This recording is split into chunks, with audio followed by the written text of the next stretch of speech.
Mau tahu buahnya kayak apa? Saya kasih lihat ya. Halo pemirsa, bagaimana kabarnya? Enaknya kalau punya kebun sawit itu bersih kayak gini ya. Jadi ini habis saya babat. Jadi suasananya bersih, jadi kayak nyaman begitu di kebun sawit. Oke pemirsa, saya mau kasih tips bagaimana caranya supaya sawit kita itu buahnya lebat, nggak pernah trek dan sebagainya. Kan biasanya itu kalau umur-umur sudah tinggi begini kadang trek. Saya punya trik ini, alhamdulillah saya punya setiap panen itu di angka 1 ton.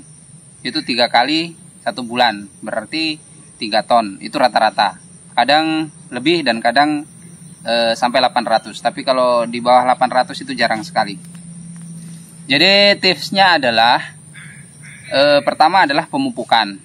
Pemupukan itu saya lakukan dalam 1 tahun itu 4 kali. Dan saya lakukan pemupukan itu bukan pupuk tunggal, pupuk majemuk, jadi NPK, kadang pelangi, kadang Ponska 15-15. Jadi itu yang sering saya gunakan. Kalau mutiara saya belum pernah gunakan karena harganya agak tinggi.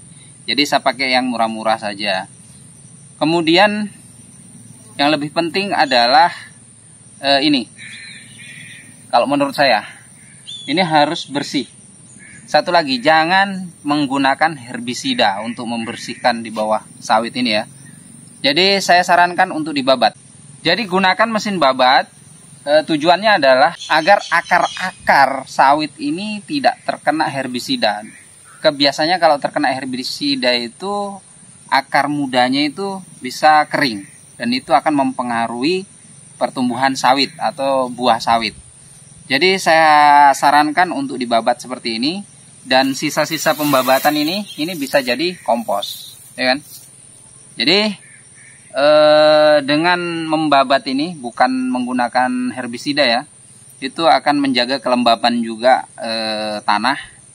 Jadi tanahnya itu tidak terlalu kering karena rumputnya tetap masih segar.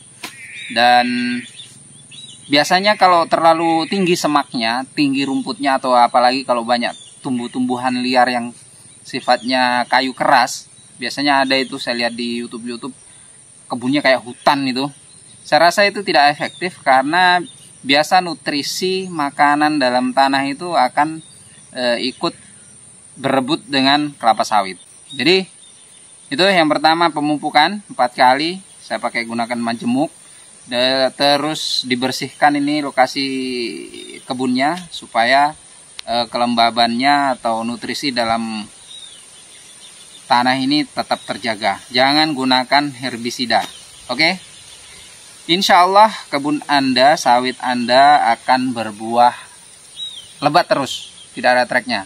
Soal bibit, saya tidak menyarankan harus bibit unggul atau cabutan saja, terserah Anda.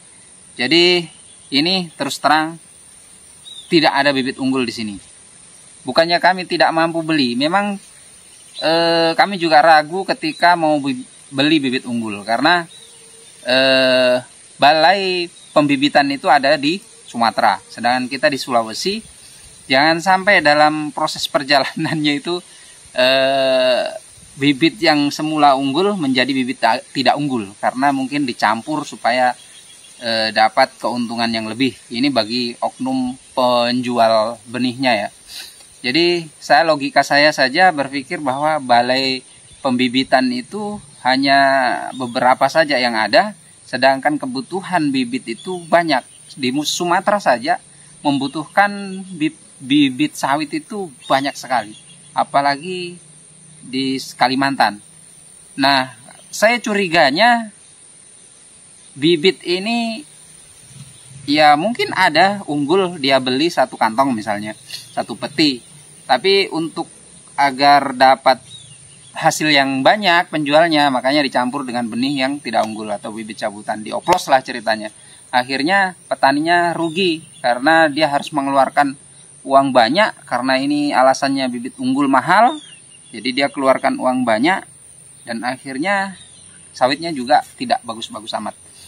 Tapi dengan bibit cabutan ini saya sudah merasa puas ya, karena dengan perawatan seperti itu, dengan buah yang ya ini setengah hektar ini, bukan ini sawit saya setengah hektar.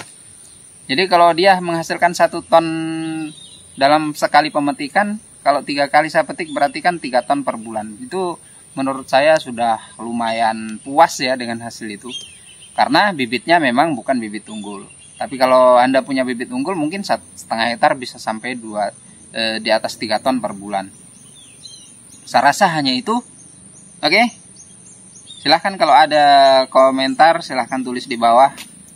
Oke, sampai jumpa di video mendatang ya. Dadah.